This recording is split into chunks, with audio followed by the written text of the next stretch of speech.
This NFL offseason featured a lot of big names changing teams.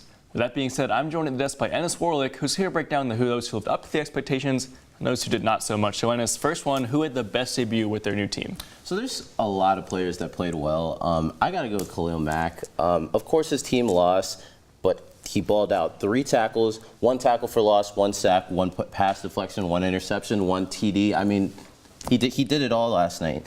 But the real loser right here was John Gruden. Absolutely. It was John Gruden. I don't know how you could watch this game and not just cringe. Like Khalil Mack balled out. Nobody could block him.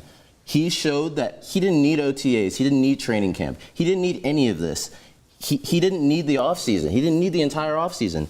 Khalil Mack dominated in this game, and he showed why John Gruden made the wrong move. We had a lot of different reports. John Gruden said he didn't want to be here. Khalil Mack said he did, but they didn't want him there. It's just a big mess. I think Khalil Mack's happy in Chicago, though, don't you think?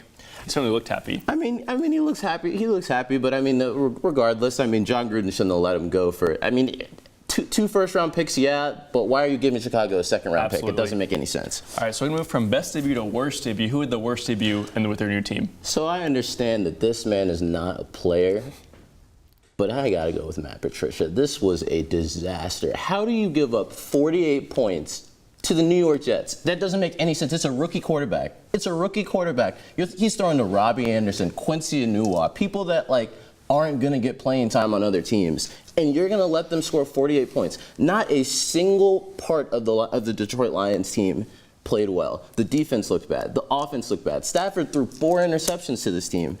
The special teams looked bad. Matt Prater missed 2 field goals. I mean, this was horrible. So I got a follow-up for you. Is Sam Darnold for real, or is the Lions defense just that bad? I think Sam Darnold is for real, and I think you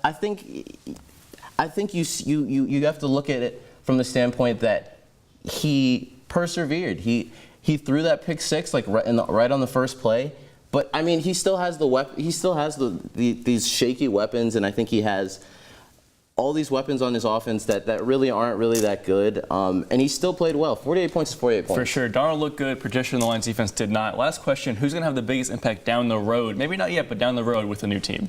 I'm going to say Jarvis Landry for the Cleveland Browns. The Cleveland Browns, I mean, look, an 18-game winless streak, and I mean, obviously they didn't win this game, but I mean, they still tied the game with a pretty decent Pittsburgh Steelers team. 7 receptions on 15 targets. He's going to add another dimension to that team, another aspect of versatility to that offense. Yeah, the Browns' defense was shaping up last year. The offense had to catch up. I think Jarvis Landry really adds that. And you think of Josh Gordon, who wasn't consistent. Landry's consistent, gives Tyrod and potentially Baker Mayfield someone to throw to. So it's a good option. He's going to eliminate those double teams from Josh Gordon. They have Njoku too, Nick Chubb, Carlos Hyde. I mean, this is a whole new team. The Browns will not be bad this year. You're here on 101 Sports. Absolutely. But with that, the sun sets on week 1 of the NFL season. When we come back, Andrew will be hitting the stores to go to back-to-school shopping and a special college football block. You don't want to miss this.